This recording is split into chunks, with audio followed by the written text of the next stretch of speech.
Que reste-t-il à découvrir au sujet de la matière et de ses transformations ? Une nouvelle chimie émerge aujourd'hui. Elle permet de réaliser des réactions particulièrement complexes et pourrait à terme faire rimer production industrielle et développement durable. Direction l'Institut Pierre-Gilles de Gênes à Paris. L'équipe de chimistes du professeur Michael Tatoulian travaille ici sur une discipline jeune qui a émergé dans les années 2000, la microfluidique. Des recherches qui se concentrent sur la manipulation de fluides à l'échelle micrométrique. Ici, les chercheurs mettent au point des puces où sont gravés des réseaux de canaux extrêmement petits dans lesquels ils font circuler des fluides. Ces puces sont en fait de véritables laboratoires miniaturisés dans lesquels se produisent des échanges entre des gaz et des liquides afin de produire ou de séparer de nouvelles molécules. Ils permettent aux chimistes de réaliser de nombreuses expériences avant d'envisager un développement à plus grande échelle.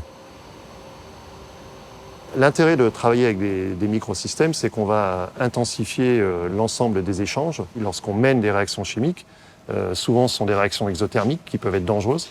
Et dans des systèmes miniaturisés, les transferts de chaleur sont intensifiés. Donc on a un environnement parfaitement contrôlé. La forme des sillons, la géométrie, c'est un point clé, je dirais, dans nos travaux de recherche, puisque ce qu'il faut, c'est maximiser le transfert d'espèces réactives d'une phase gaz vers une phase liquide. Selon, je dirais, la nature des réactions chimiques que l'on doit mener, selon la nature des molécules à transformer, on va devoir optimiser les géométries pour contrôler ces réactions. La particularité de ce laboratoire est d'avoir couplé la recherche microfluidique avec un fluide pas comme les autres, le plasma. Le plasma s'est défini en général comme étant le 4e état de la matière.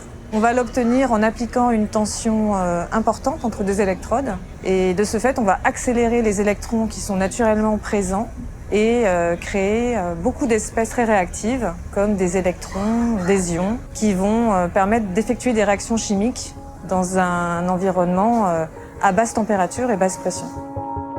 Grâce à l'utilisation du plasma, les chercheurs parviennent à créer en laboratoire des réactions chimiques qui ne se produisent pas à l'état naturel.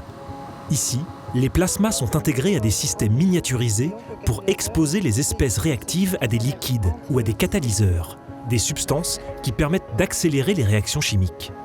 Les équipes de ce laboratoire ont notamment développé un procédé hybride plasma-catalyse permettant de transformer du dioxyde de carbone en méthane, un gaz valorisable dans les réseaux de gaz de ville. Mais les chercheurs tentent aussi de s'affranchir de l'usage de ces catalyseurs qui contiennent souvent des métaux lourds et polluants comme l'iridium ou le platine. Pour entrer dans cette chimie dite verte, ils tentent de contrôler les effets du plasma sur la matière. En fait, la génération du plasma et des plasmas basse pression et des plasmas pression atmosphérique, c'est vraiment une science qui est établie. Mais vraiment de contrôler les espèces à l'intérieur de ces plasmas et de savoir où elles vont et qu'est-ce qu'elles font, ça continue à être une actualité dans les études. C'est ça la beauté et la difficulté de ce qu'on fait. Ça rentre vraiment dans le domaine un peu toujours en exploitation, toujours en découverte. Cette technologie intéresse également l'industrie pharmaceutique. Les procédés d'oxydation, d'amination ou d'hydrogénation effectués classiquement dans les laboratoires pharmaceutiques prennent souvent plusieurs heures. Or, l'utilisation du plasma dans ces systèmes miniaturisés permet de les effectuer en seulement quelques minutes. Cette chimie plus rapide et moins polluante pourrait ainsi permettre la relocalisation de certaines productions de médicaments, une tendance forte au sortir de la crise du Covid-19. On est sur des plaques aujourd'hui qui font quelques centimètres de large, avec des canaux liquides qui font quelques centaines de microns. Et aujourd'hui, on est en train de réfléchir à une transposition de cette échelle à l'échelle de plaques de plusieurs mètres de large, où on pourra générer le plasma. Et là, on peut envisager une productivité relativement importante qui permet d'envisager des applications industrielles avec plusieurs dizaines de tonnes par an de principes actifs.